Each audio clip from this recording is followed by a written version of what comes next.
Mesdames et messieurs fidèles abonnés, bonjour et bienvenue à Bamitra Cameroun.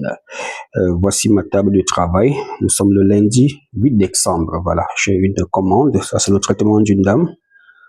Et là, c'est pour son mari. Voilà, cette dame a un problème avec son cycle menstruel. Tantôt 3, 4, 5 mois sans les règles. Tantôt, ça vient plusieurs fois dans le mois. Et c'est son histoire depuis pratiquement 2 ans. Alors, lorsqu'elle m'a envoyé ses examens, surtout l'échographie, alors j'ai remarqué qu'elle avait un trouble des règles de menstrues dû à un épaississement endométrial. Épaississement endométrial, sûrement c'est une expression nouvelle pour vous. Qu'est-ce que c'est exactement? Voilà. À l'intérieur de l'utérus de la femme se trouve l'endomètre. Et lorsque vous arrivez à votre période de fertilité, l'endomètre se regorge de sang, un peu comme le ventre d'un moustique qui a bu le sang. Ce sang est riche en hormones pour attendre une éventuelle fécondation. Si le spermatozoïde féconde l'ovule, alors l'œuf, parce que l'ovule et le spermatozoïde vont devenir un œuf, et l'œuf viendra s'implanter dans la muqueuse utérine, dans la paroi de l'utérus, regorgé de sang, épaissi, devenu épais pour attendre le bébé. Mais cette femme n'est pas enceinte, mais son endomètre est épais. À plus de 5 mm, on parle d'épaississement endométrial, parfois hétérogène ou anéchogène. Dans le cas de cette femme, c'est hétérogène parce que ce n'est pas un cancer. Voilà, qu'est-ce qui peut créer cette situation? Un déséquilibre hormonal. Pour soigner à l'hôpital, on vous donne les estrogènes. Qu'est-ce qui peut créer cette situation? Un polype, une masse qui est accrochée à l'intérieur de l'utérus qui provoque une hypervascularisation. Il y a déjà un peu trop de sang. D'accord? Le moment venu, les règles ne sortent pas. Et lorsqu'on n'attend pas les règles, ça arrive. Alors, on peut aussi avoir des situations où il s'agit plutôt d'un cancer sous-jacent qui bloque l'épaississement, qui crée un épaississement de l'endomètre. Alors, c'est des choses compliquées, mais je vous explique. Voici le traitement que j'ai mis sur pied. D'accord? Vous connaissez déjà les ovules. D'accord? Qu'est-ce qui va aller dégager tout ce qui traîne à l'intérieur là-bas? Ce sont les ovules. Déjà, je vous laisse écouter ce témoignage. Oui, donc ça va un peu mieux ce matin. Un peu seulement, le palud était très fort hier. Je suis sous médicaments. Je mets de palud à Téméter injectant. Et quand je pisse, les choses se versent dans mon vagin. Ça sort. Depuis hier. Alors, quand je suis rentrée hier, là, la maladie là, a commencé vers 14 h. C'était très fort. Très fort. Bon, quand je me couche, je me lève vers 16 h, je pars pour pisser, je pousse, les choses sortent, ça se verse. Même ce matin, c'est encore sorti, mais pas trop comme hier.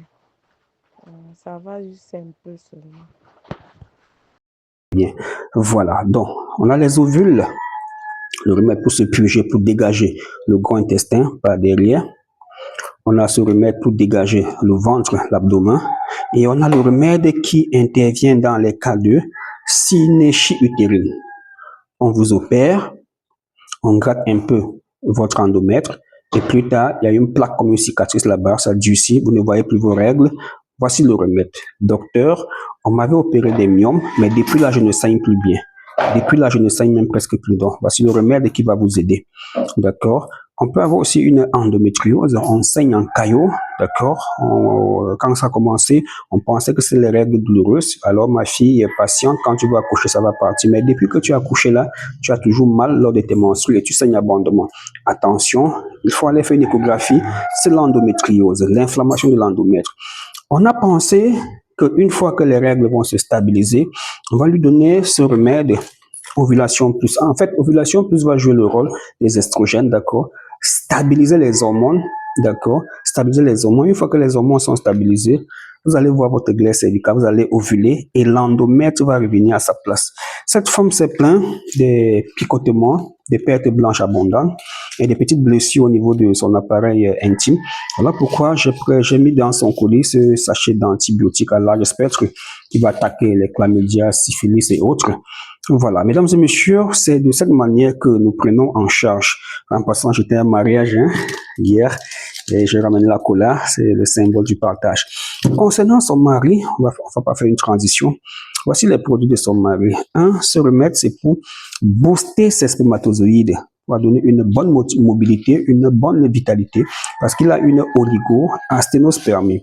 Lui aussi, on vient de voir que sa femme se plaint des infections, des picotements, et on a aussi mis des antibiotiques chez le mari.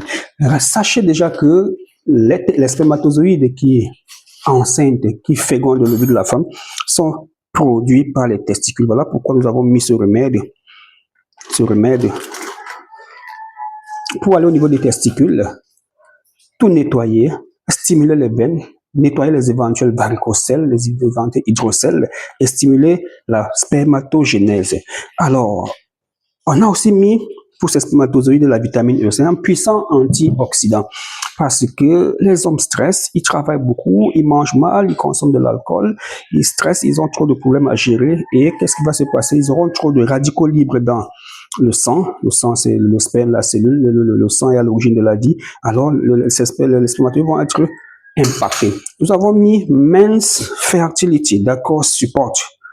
Men's Fertility Support, ce n'est pas un médicament, mais c'est un produit pour supporter, pour maintenir la fertilité de l'homme. D'accord, donc c'est pas vraiment, c'est indispensable parce que, comme je venais de vous dire, un homme qui ne fait pas d'enfant, c'est un homme super stressé, mais ne vous le dis pas.